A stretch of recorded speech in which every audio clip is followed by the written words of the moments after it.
Welcome to this edition of Thought to Action, presented by the Herb London Center for Policy Research. I'm your host, Chris Cordani.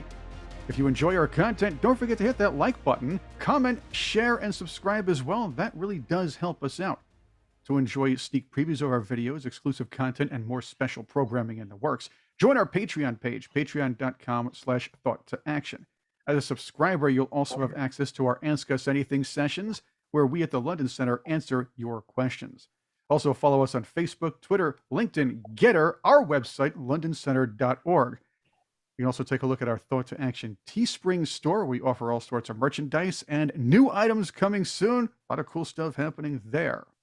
As Russia continues its invasion of Ukraine, President Joe Biden, showing how tough he is against the likes of corn pop and other world threats, threatened Vladimir Putin with a potential strategic nuclear attack or two, maybe more than that. While we leave the superficial news to the mainstream media here on Thought to Action, we are going to take a look deeper. Such nuclear posturing could set off an array of ripple effects much deeper than seen on the surface. History proves that as well. Our panel is going to discuss that. We have London Center for Policy Research President, Lieutenant Colonel retired Tony Shaffer, London Center Distinguished Fellow, Navy Captain retired Pete O'Brien, and London Center Senior Fellow, Marine Captain Bill Heinzelman. Gentlemen, let's look at history. This seems to reek of Cold War politics, at least that's in my mind, and perhaps it could turn this conflict into a mini proxy battle between the US and UPOR. That's the Union of Putin Oligarchist Republics. Tony, your thoughts? So, one of the things we want to do is help educate the public on history and put that into a perspective that helps them understand the current events. As I've said in a number of interviews, you can take the man out of the Soviet, but you can't take the Soviet out of the man. And I think that's what we have to understand regarding Vladimir Putin. He came up as an intelligence officer during the Cold War. I think many of his personal philosophies were established during his time as a Soviet officer. The Soviet Union was paranoid based on events which they had to react to. One of those, which is what we call World War II, they call the Great Patriotic War. They were almost overwhelmed by the Nazi military. This is something they had to defend themselves against vigorously. And then secondly, which is a bit more obtuse perhaps, but is their own territorial interests going back to Tsar Alexander III or something back in the 19th century, where they've always felt that they have the right to a sphere of influence. So those factors together, I think, have greatly shaped Putin's philosophy of territorial interests. You combine that with a diminished military. The Russian military, after the fall of the Soviet Union, was greatly diminished, and there's been several kind of attempts at restarting and reestablishing the old, big, complex, very heavy Russian military, and it's always kind of fallen short. I would argue that the current war in Ukraine is again demonstrated that the Russian military is it doesn't live up to its advertising. Let's just put it that way, without getting impolite or getting into semantics. So that means lacking the military to match his ambitions. That is to say, and these ambitions driven by historic presidents that has influenced Putin's thinking, has now allowed for the reemergence of nuclear force strategy. I would argue it never went away. Our side pretended it went away. One of our trustees actually lost his 4th star, did not get promoted to his first 4th star in the Air Force because of his promoting the idea that maybe we should be looking at our own nuclear forces. That was unpopular at one point in time. So what we're faced with now is a reality where we have to examine the past, the history of the Cold War, to better understand and comprehend Putin's thinking and what we need to do to counter that. So that's my opening presence. So Pete, you want to pick it up from there? Please let me know what I got wrong and didn't get right. No, sure. My opening. That's a good intro, Tony. I would jump into the U.S. side of the problem at this point. First off, with a warning. While we would all love to see nuclear weapons go away. Wouldn't that be good for the future? And Reagan wanted that, by the way. Reagan's objective was to do that. Right. So, but you do run into a statement made by Henry Kissinger. Love him or hate him, Kissinger hit the nail on the head, and he said you cannot uninvent nuclear weapons.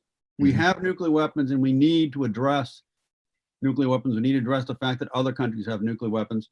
We need to, in particular, in light of Ukraine, the Bucharest Agreement, et cetera, that other countries are going to look at having nuclear weapons as a guarantee of their independence. So let's go back and take a quick look at how we got here. The fellow who really set the stage for the use of nuclear weapons as a deterrent system was Eisenhower. Eisenhower recognized in the wake of World War II, and no one knew World War II better than Eisenhower. In the wake of World War II, we realized we cannot guarantee essentially global security as we were essentially pressed to do in the 50s, and at the same time do it purely with a conventional force. We needed to rely on nuclear weapons to keep the size of our conventional force manageable. And he came up with a reasonable set of policies, and I'll condense them into some simple rules. One, you need to have a conventional force that is capable enough across the spectrum that it can contain most problems at a conventional level, and it can address, when we need to, it can address the other nuclear powers. There was one nuclear power at the time, but other nuclear powers now, on a conventional confrontation level, and control the situation without it escalating. One, you need to have a political policy in place that understands how essentially to address each other. How we essentially need to learn how to, if you will, dance with other nuclear powers and not go too far. You need a full spectrum nuclear capability as well, so that the other guy looking at us recognizes there isn't a seam, there isn't some place that he can take advantage of. Right? So you need to have the full conventional capability, you need a full nuclear capability, you need to have a political policy architecture that allows you to use those capabilities in a constructive way and contain the other guy and not let a problem get too far. You need to have clarity, public clarity, that those weapons will someday be used if someone goes too far. If someone goes too far, there's a red line out there. They need to understand that there is a red line, and that beyond that red line is a place where they will be destroyed. And then you need to make damn sure they don't know what the red line is, because if they know what the red line is, they'll go right up to the red line and stop and keep doing it to you. So you need ambiguity. Those were sort of the rules that Eisenhower set. The problem that we have faced here in the last 20 years is that, in particular, last 20 years, in the 90s was sort of a gray area. But in the last several administrations, not so much the previous administration, but in the others, Clinton, Bush, and Obama, and now again in the Biden administration, there seems to be a lack of clarity in the administrations as to the value of both a full spectrum capability on the one hand, and on the other hand, the intellectual ambiguity that places the other guy at a disadvantage. And by reducing our full spectrum capability on the one hand, and by clarifying when we will and will not use weapons, we, as again, from the Eisenhower perspective, we increase the risk. That I think is where we stand now. I see it. He's testing the waters. I'm starting to think that, and you guys know more about this than I do, but I'm starting to think that there may be some deliberate sort of intent on the U.S. government's part in letting this war happen, in providing weapons to the Ukraine.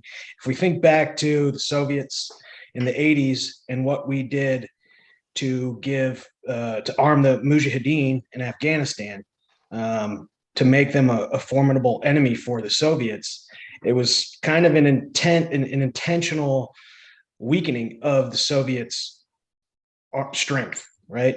Of their military. So just with that sort of context, he's got to figure out how to test the waters, to test how far we're willing to combat his aggression without triggering World War III, right? Like that's what he wants to do. He wants to put USSR back together. He doesn't want the US to come steamrolling across the ocean to his doorstep, right? So that's how I see it. You know, to Pete's point about public clarity, I think that the way that we educated Americans, the citizenry, during the Cold War, cutting the emotions out of this idea of nuclear war and giving everyone a common understanding that these weapons are out there and we need to plan accordingly, and we need to have plenty of contingencies and, you know, get to a point of a flexible response as part of our strategic response. That we have to have a robust arsenal in order to have that strategy in play. So I don't think I've gone too far off the mark there, but I think right now there's a whole lot of emotion when you say the words nuclear bomb, nuclear war. You know, there's a whole lot of emotional response immediately, and we got to get past that and start educating the citizenry around this is just the reality of war. This is the reality of having a sovereign nation, and everybody needs to get a little bit smarter on it because it's the times we live in. So, no, Bill, you framed it perfectly, and I think that's what we're here for. So, to continue that aspect of it, the idea of people understanding, the basic concepts of nuclear warfare were established in the 1950s side of this deterrent. SAC used to have the motto, peace is our profession. And that is kind of what they did. I mean, they flew around with a bunch of hydrogen weapons. The very presence of those weapons were to maintain peace. And to Pete's point, the Eisenhower administration designed something, it was called the New Look. The idea was that we would have so much strength, no one would dare oppose us. The problem is, when you do that, you create kind of this gray zone between strategic high megaton. And remember, for everybody, I recommend you go, there's some good tutorials, kiloton versus megaton. Kiloton, bad, megaton, really bad. And yeah, I mean, 15 kilotons was the Hiroshima blast. We're talking about 5 to 20 megaton blasts for killing cities. I mean, we're talking about orders of magnitude worse. And the theory was the New Look, this hydrogen bomb heavy military would preserve the peace. He was wrong. It didn't preserve the peace because people then started seeing how far they could push you, because they knew that you weren't going to drop a 5 megaton weapon on a city because you basically had an insurgency going in Angola. Right, Pete? I mean, that's kind of what we figured out. It's like, yeah, we're not going to drop a nuke on someone or a hydrogen bomb because they piss us off. So that's kind of the space Putin's now operating in. And to your point, Bill, the emotion of it is, oh, it's unthinkable. It's not unthinkable. You know, it was unthinkable for Putin to invade a peaceful country next to him when there was agreements we would come to the aid of that country. Oh, he would never do that. Well, he did it, and it's ongoing. So the idea now that somehow we're going to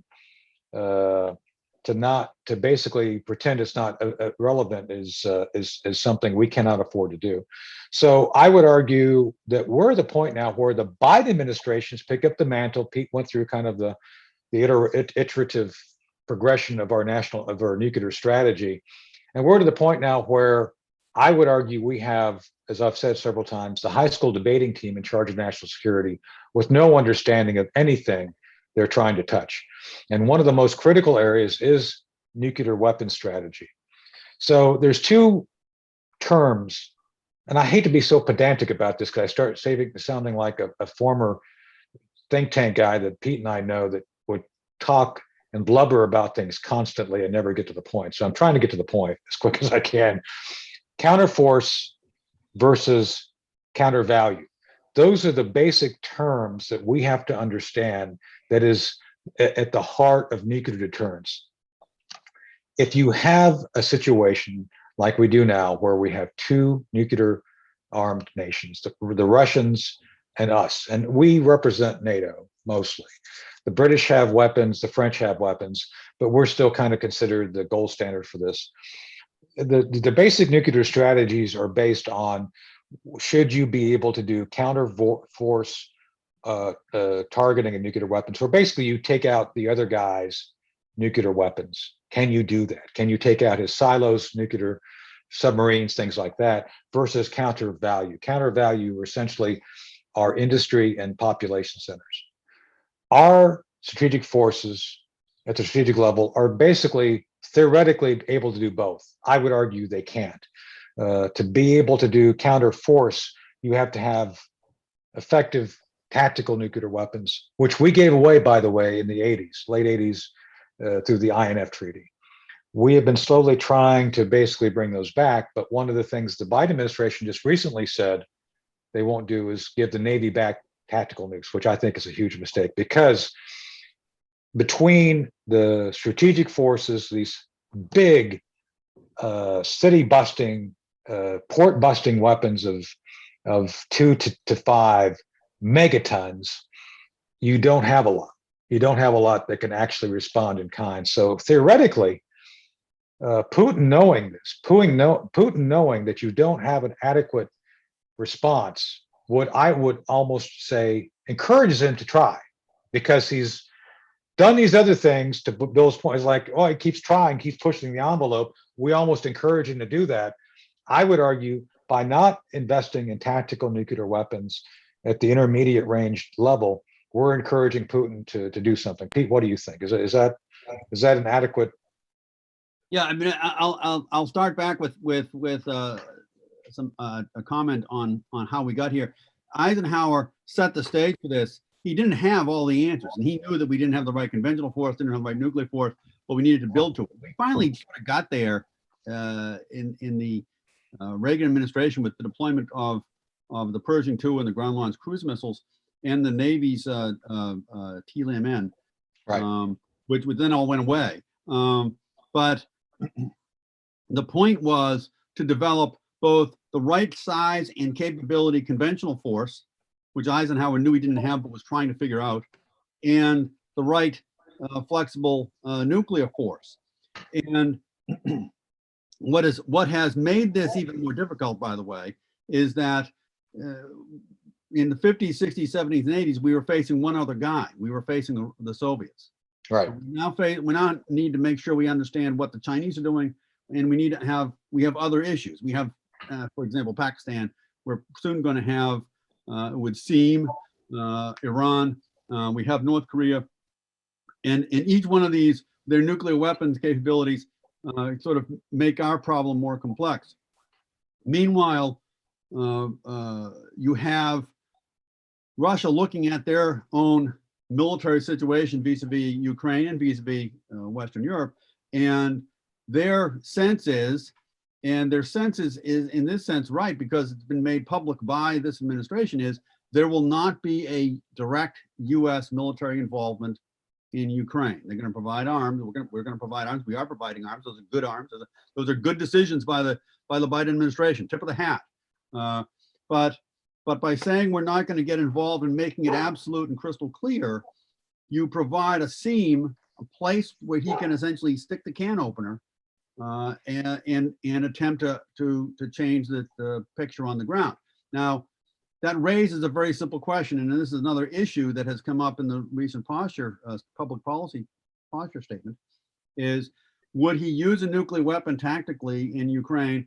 And while we're thinking those thoughts, perhaps he would use a chemical weapon tactically in Ukraine. Right.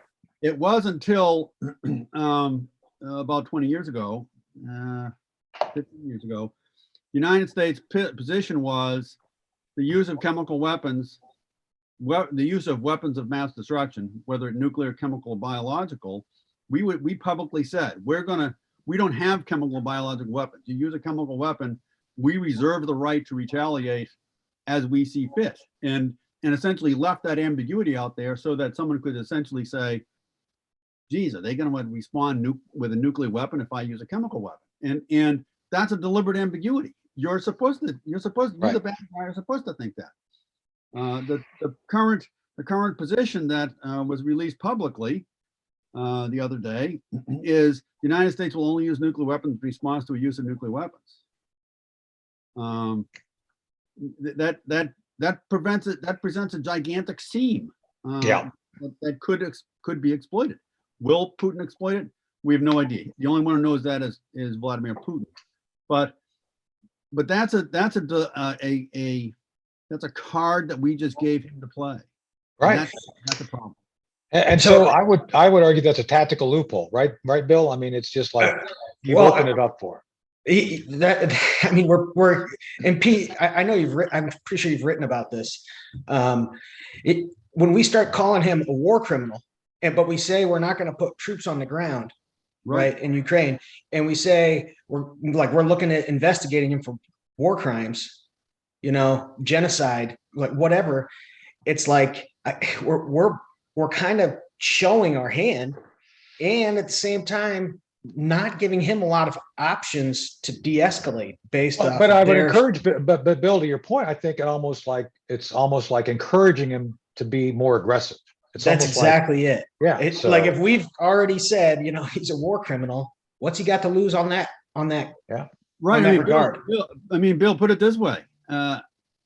If Joe Bag of Donuts is declared a war criminal, can we sign an agreement with Joe Bag of Donuts? Right. That's exactly it. And it's like, we've already said we're not going to put troops on the ground. So, we're showing our hand and we're not playing. I don't know how to say it there. But no, so you're saying it correctly. Yeah, exactly. Yeah. They're painting Putin in a corner with no way out. I think they want the war. And simply put. And that's exactly what I'm starting to think about this whole thing, Tony, is. Well, we have not, the U.S. has not, or I should say the U.S. has a history of negotiating with war criminals and letting them off in exchange for maybe valuable information. I can throw Dr. Ishii's name at you after World War II. But not Chris, absolutely correct. You're absolutely correct. But we did not do that with senior figures.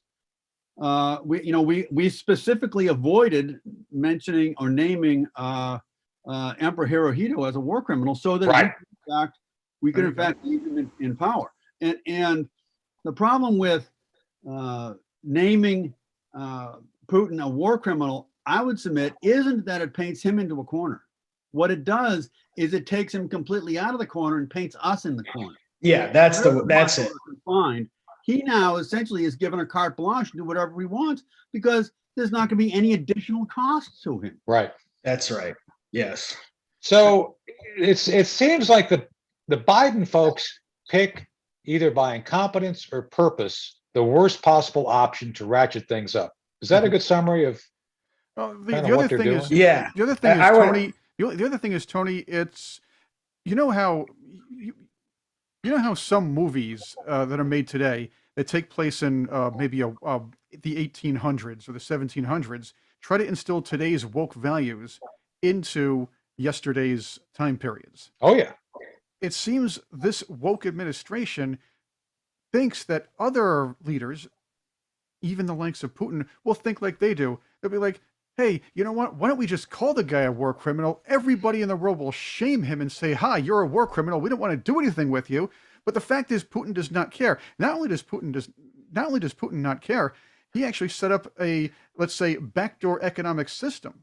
So the economic sanctions wouldn't work on him. He doesn't care. And that's something that we have to deal with right now. So to that point, Chris, no, it's called mirroring. And we did that during the Cold War. Pete, back to you in a second. We, during the 50s, when we were developing our strategic concepts and controls, were basically saying, well, if we act this way, we see it this way, the Russians must see it this way too. Well, they didn't. And so and I said this in another thing we did, it all blurs together. But anyway, so at one point, the missile gap, Kennedy campaigned on the fact that there was this missile gap, and we were down to the Russians. Well, it turned out to not be true. And actually, Eisenhower offered to bring he and his folks in to brief him. And he said, no, we don't want to let facts get in the way of our propaganda. So, right, Pete? I mean, they did. It's like, yeah, we don't want the briefing. Thanks. We'll just continue to do it. And then so Kennedy gets in, is like, oh, there's no missile gap. We're way advantage.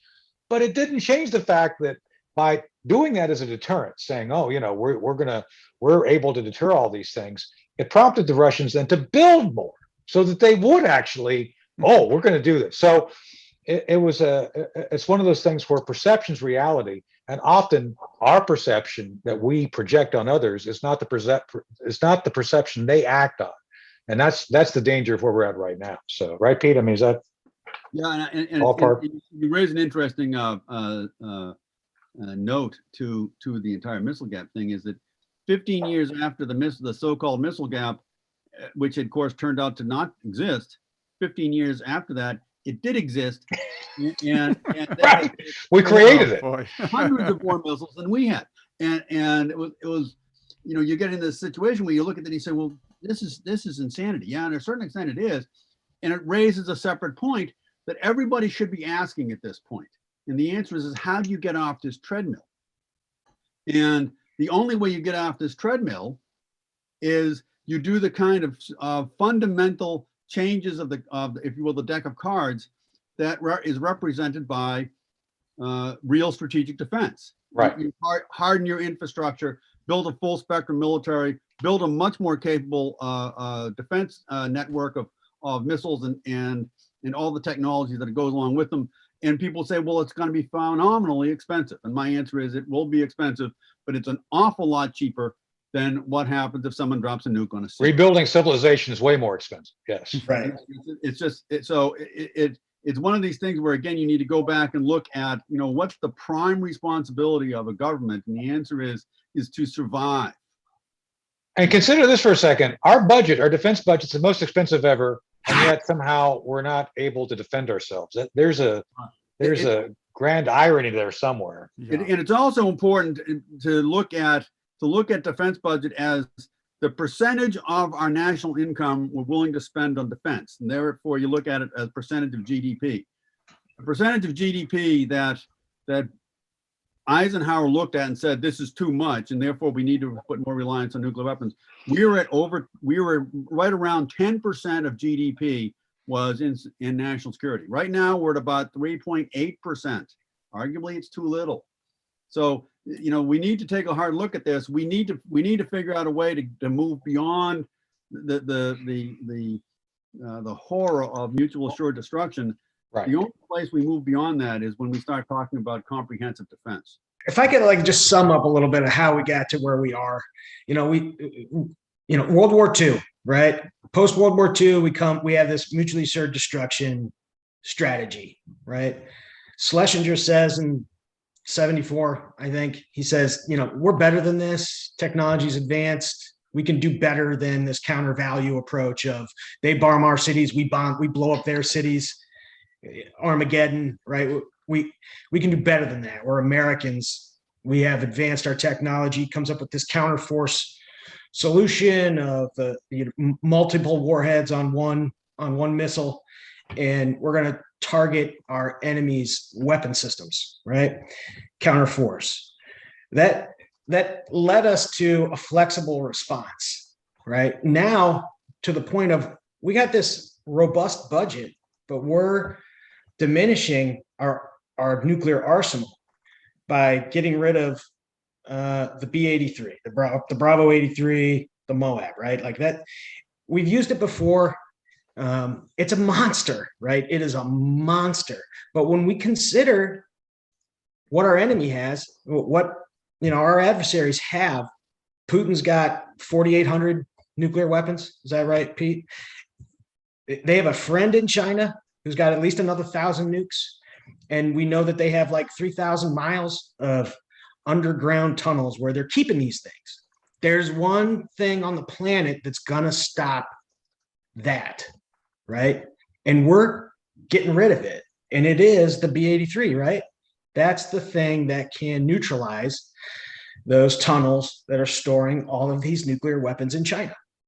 And we're taking our card, that, ace of spades, off of the table by pulling it out of our arsenal. And that reduces our ability to have a flexible response. Yep. And emboldens our enemies in this space. So to get right back to what you were saying, Bill, the specific issue of being able to place at risk their force, their nuclear capability, is what the B-83 provided with this essentially force weapon. And we've now saying we're not going to place those weapons at risk.